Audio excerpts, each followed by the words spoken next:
Hello, and thank you for the opportunity to join this L'Albufera online seminar. My name is David Howell. I work as Head of Environment Policy with SEO BirdLife. Previously, for many years, I worked in Scotland, firstly in the laboratory of the Centre for Ecology and Hydrology, studying Scotland's lakes, reservoirs, and endangered fish species, and then for nearly 20 years in Scottish Natural Heritage, which is the Scottish Government's conservation agency, and I worked completely there with a team on freshwater policy and technical issues related to management of protected areas for protected lochs and rivers, and especially of interest to this project. I worked on the selection, the designation, and then the management and conservation of Natura 2000 wetlands. One of them, Loch Leven, which is really one of the main topics of this talk, which I hope will be of interest. There's some similarities and many differences as well with L'Albufera de Valencia.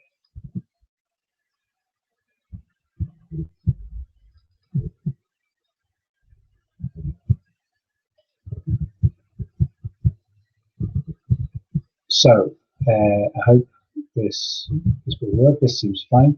In the talk, really, I'll cover three main blocks of information. Firstly, a general summary by way of introduction to the Loch Leven SPA and the eutrophication problem for many years at this site. Secondly, how this protected lake, Natura 2000 lake, has recovered in the last, especially 10 years or 15 years from eutrophication problems, and then look at some comparisons with the case of L'Albufera. Loch Leven then, as I'm pointing here on the mouse, is in southeast Scotland, a naturally eutrophic lake of glacial origin.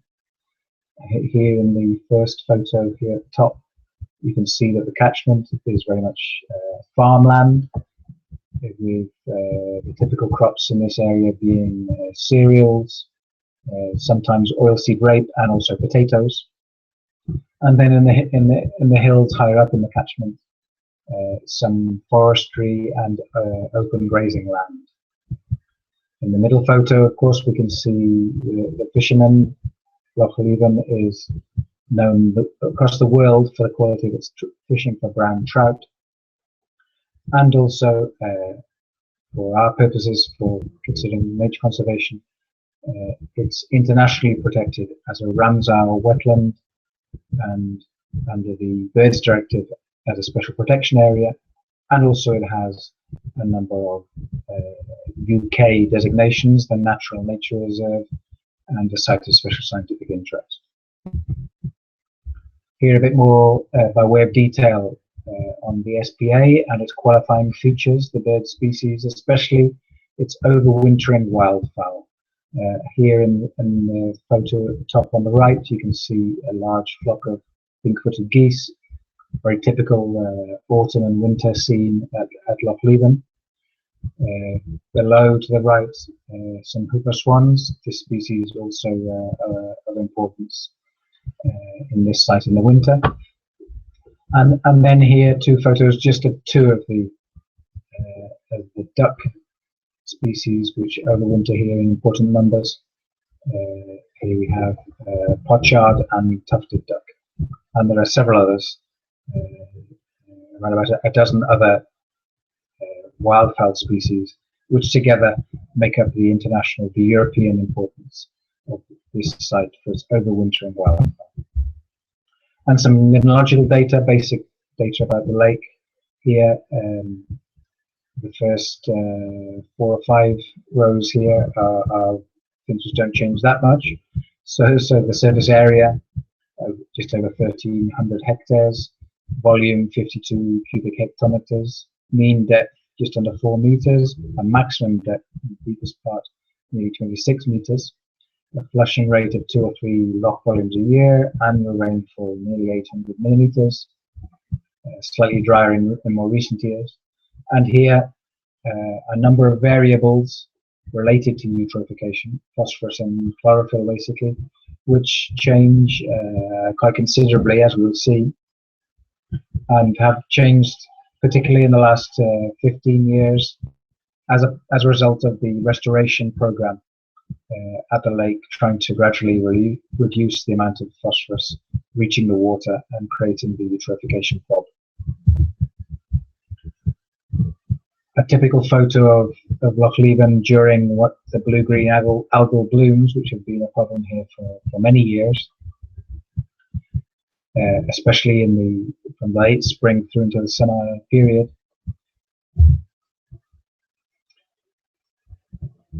And here one important element of the studying the problem here at Loch Leven, a very well quantified nutrient budget. This has been done several times. Here's the nutrient budget for 1985, and we can see that there was a very intensive program of work done measuring the phosphorus input at all of these inflow stations, all of these dots and squares on this map, and the main inflows coming into the loch every day, every 8 days for 1 whole year.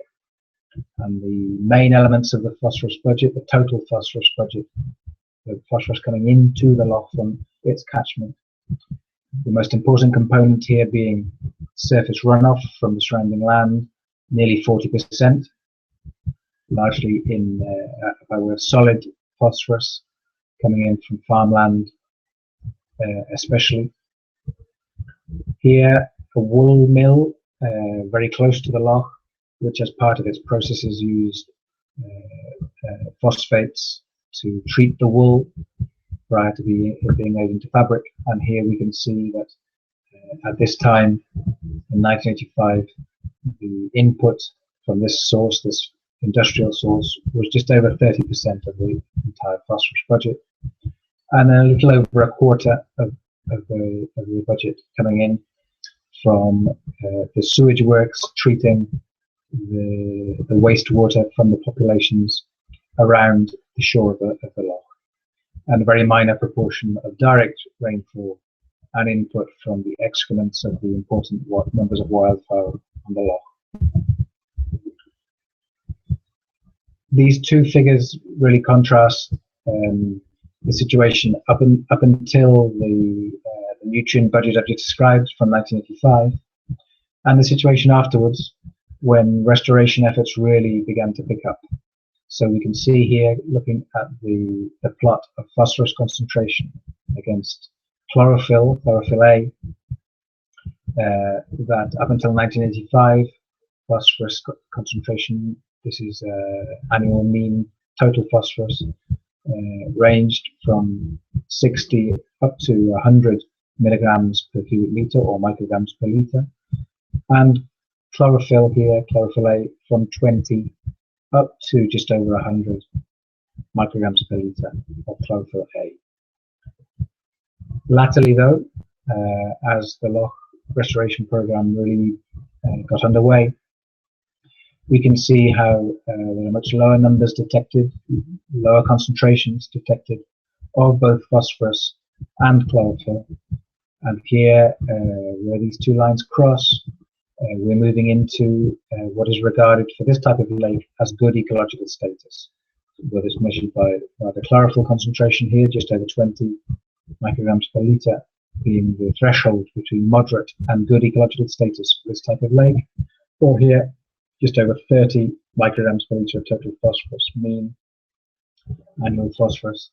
And if you can see here, some of the more recent dates of the last decade, 15 years, they correspond to the lower end of this plot, and hopefully we see the loch in terms of these variables moving towards good ecological status as it's cleaned up and the phosphorus concentrations fall. Here a quick summary of what happened over the last few decades in the eutrophication story.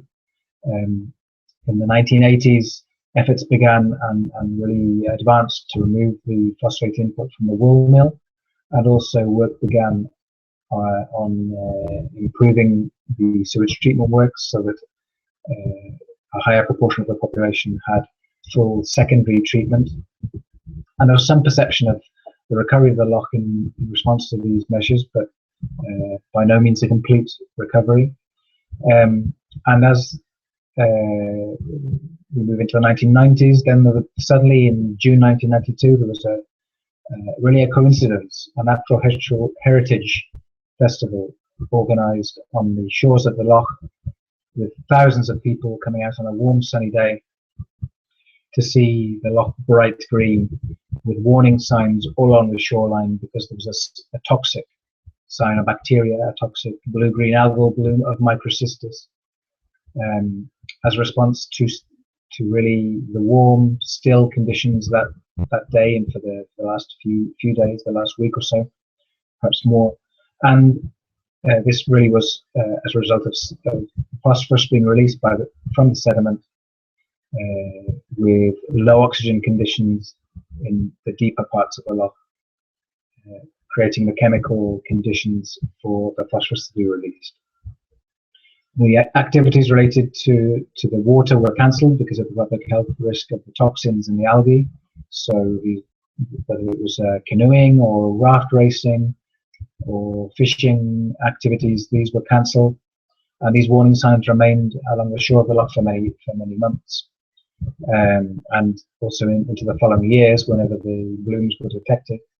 And there was a massive public reaction of alarm and concern in the press, amongst the local people, the local wildlife and environmental NGOs, public authorities and politicians, all concerned at what seemed to be a big step backwards in the hoped for recovery in the loch. And as a result, a couple of new initiatives took place. Firstly, there was a consultative group formed between the main actors, the community, the local and national authorities, the scientific community, and other interests such as the farming community, came together to try to talk about the problem, identify and prioritize actions to solve it. And this eventually resulted in a catchment management plan specific to the lake and its catchment. Throughout the 1990s and into the next decade, we saw the acceleration of existing restoration plans, particularly the phosphorus removal in the sewage treatment plants, and also moving into trying to reduce phosphorus levels in the catchment, in land use, maintaining the monitoring activity to study how the loch was reacting, and also education and awareness raising programs to keep the public informed of what was happening with the restoration program and the results.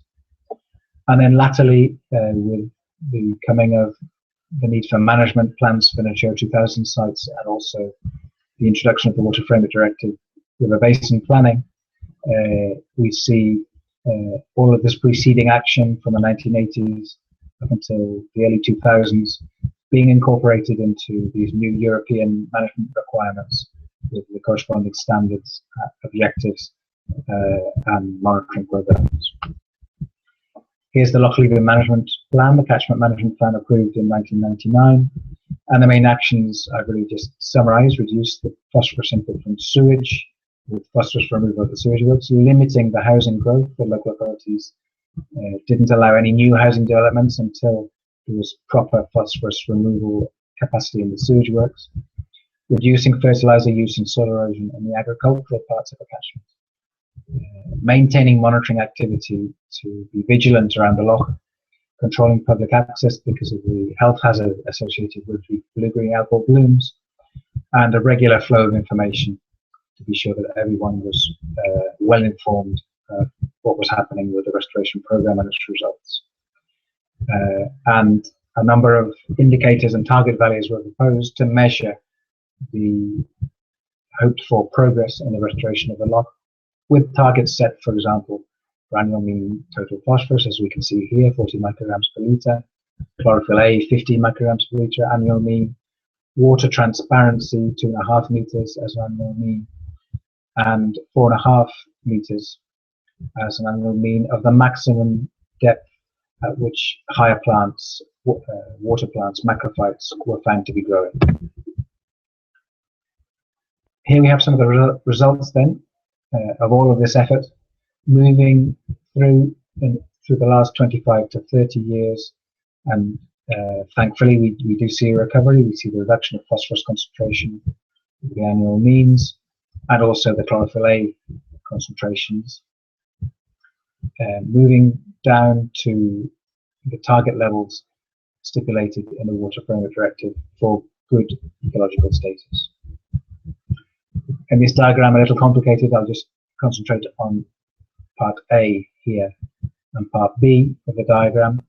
Here again we see in these 5 phases prior to management interaction, the focus on reducing industrial phosphorus input, the focus on sewage treatment, and then the response with more of a focus on the catchment. We see generally, of course, many fluctuations, but the total phosphorus concentrations reducing, especially during the 1990s into the decade of the 2000s, with us reaching this good moderate boundary for this type of loch in terms of its phosphorus concentrations. Here in this graph, there's another way of looking at this, and this particularly shows quite well the seasonal variation in total phosphorus concentrations in Loch Leven. And we see the transition in this solid line from the 1970s, not much of a fluctuation in levels, between 80 and just over 100 micrograms per litre in total phosphorus each year. And then going to the other extreme, much lower levels, and we see the appearance of this summer peak, this very characteristic summer peak, which seems to be a response to the reduction in the external loading of phosphorus coming into the loch from industrial and sewage sources, and the growing importance of the internal loading, the phosphorus coming out of the sediments. When the water warms up in the spring and summer, oxygen levels decrease, and the phosphorus introduced into the loch and kept in the sediments during the years of enrichment is released under low oxygen conditions into the water column, triggering the algal blooms.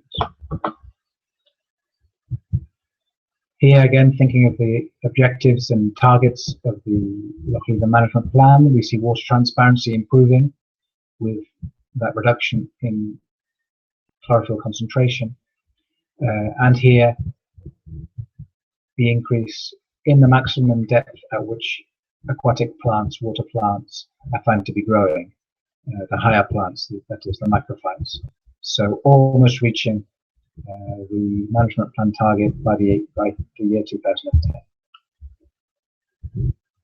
And here we see, thinking about the special protection area and its importance for wintering birds, the response in different species of bird, mallard, grey-crested grebe, coot, tufted duck, and pochard. Particularly interesting here, the trends detected for pochard and tufted duck since the 1970s. Really impressive records here, nearly 40 years of records. And these two species are especially important as they're diving ducks which feed on the loch bed, omnivorous, feeding on plants and invertebrates. And here the line of crosses is the Scottish national trend, just a national index, a 5-year mean trend, calculating the Scottish index here to the right. And here for tufted duck and for pochard, we can see the trends at Scottish level. But the solid dots, the black dots, are the trend at Loch Leven. These are absolute counts, the number of birds detected at Loch Leven. And we see them increasing in the period when nutrient levels are decreasing, chlorophyll levels are decreasing, and aquatic plants are being found at increasingly greater depths. So we think this may be a response to the increasing water clarity in Loch Leven as a result of the restoration program.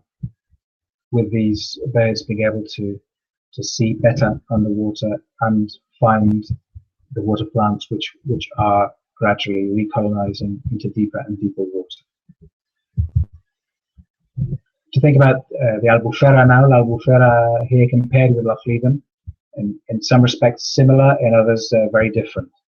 So the Albufera 1,000 hectares larger in surface area, but only half of the loch volume.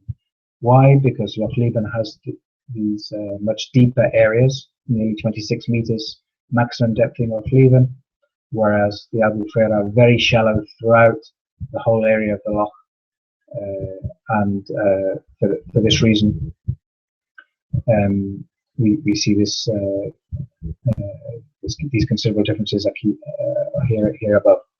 Then the flushing rate, the Loch Leven catchment, relatively low population, rural population, no big cities, and also no big inflows. The main inflows are really small streams, contrasted here to the Albufera with large inflows of whether they're from rivers, whether they're from the irrigation inputs, or also sewage discharges from the Valencian city region. Not a great difference in rainfall. Loch Leven area is quite dry, and it has been getting drier in recent years. And here, coming into the eutrophication variables, we do see quite substantial differences. The asterisk in each case is intended to indicate that we have data here from the 1980s and then more recent years, 2000s. And in both cases, we see the reduction of the eutrophication problem, with efforts especially directed at sewage treatment works, and in the case of Loch Leven, the industrial source, reducing from the higher levels here to the right in each case, down to lower levels in more recent years. But L'Albufera by far the more enriched of the two systems, and certainly for some period it was regarded as one of the most hypertrophic lakes in the world. Here, an important question about the internal phosphorus loading, which I mentioned earlier, the importance of this in Loch Leven in summer, and really a big question mark here around the sediments in L'Albufera and how important might they be in the nutrient cycling of the Albufera, and what role might they play in accelerating or slowing the recovery of the system as external inputs of phosphorus are hopefully reduced from point sources and diffuse sources. The Albufera much shallower, won't stratify.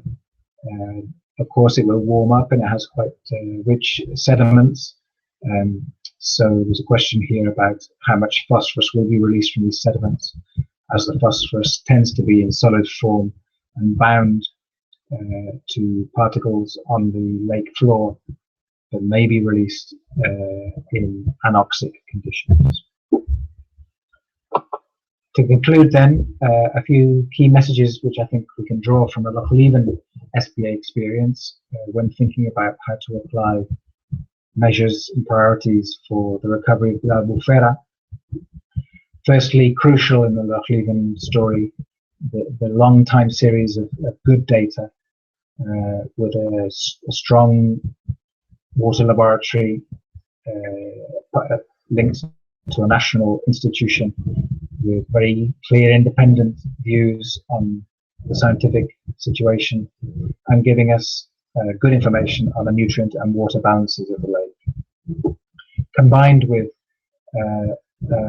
a public sector convinced about the need to act, with reasonably well funded, strong, active and independent, that's very important, politically independent, Nature Conservation Authority and water catchment boards. And they really led, together with local political leaders, the development of the Loch Leven Catchment Management Plan, specific to this lake, later to become part of the Water Framework Directive, but this Catchment Management Plan approved in 1999, specific to the Loch Leven catchment. So that's an interesting thing to bear in mind for the Albufera. There was public participation and interest very high, really all through this restoration story at Loch Leven, and the farming community involved from the start in the restoration activities, looking at reduction of fertilizer and soil erosion inputs. And this, of course, very, very important in the area around Albufera with the rice growers and the high water inputs and nutrient inputs coming from the rice fields, and the need to reduce those as much as we possibly can. It always helps with these types of programs to have reasonably clear objectives for the actions, and to have indicators to follow how well the progress is going with the actions. And these were well based on the good scientific research on the Loch, and also built from consensus with the working groups debating about priorities, and with all the main parties taking part in debates. A strong element of the Loch Leven story to bear in mind is the importance of the influence of the different weather conditions from year to year, how these influenced flushing rates, the amount of water coming through the loch between years and from month to month in each year, and then sediments, the internal sediments of the loch being crucial to the way the loch responded once the external pollution sources have been reduced. And we see in the case of Loch Leven, sediments continuing to be an important sediment source even to this day, although less important than they were in the 1990s and the start of the last decade. With the very many water inputs to the Albufera, some of them very small, others much larger. We have groundwater, of course, groundwater inputs to the bed of the Albufera lagoon, as well as the irrigation, return waters, the water inputs, and other discharges from sewage works and other point sources. The water balance here is especially complicated, and this, of course, is related to the nutrient balance as well. We know that in these stories, patience is needed. The Loch Leven story of restoration is one of 40 years of long research, and trying to be patient and wait for the measures that have been taken to take their course and to have their effect. And finally, to conclude, the importance of maintaining the good progress on restoration with clear policies and measures to protect the Natura 2000 site at Loch Leven. So this means full application of Article 6 of the Birds Directive, evaluating plans, projects and proposals with the public authorities throughout the catchment, taking this very seriously, and consulting the nature organisation, Scottish Natural Heritage, about any activities which might be associated with the nutrient cycling and the nutrient regime of the loch. Having restored it, no one really wants to repeat the eutrophication problems of the 1970s, 80s and 90s. Okay, this is where I finish. Thank you very much for listening. I hope you've found this interesting, and of course I'm very happy to respond to any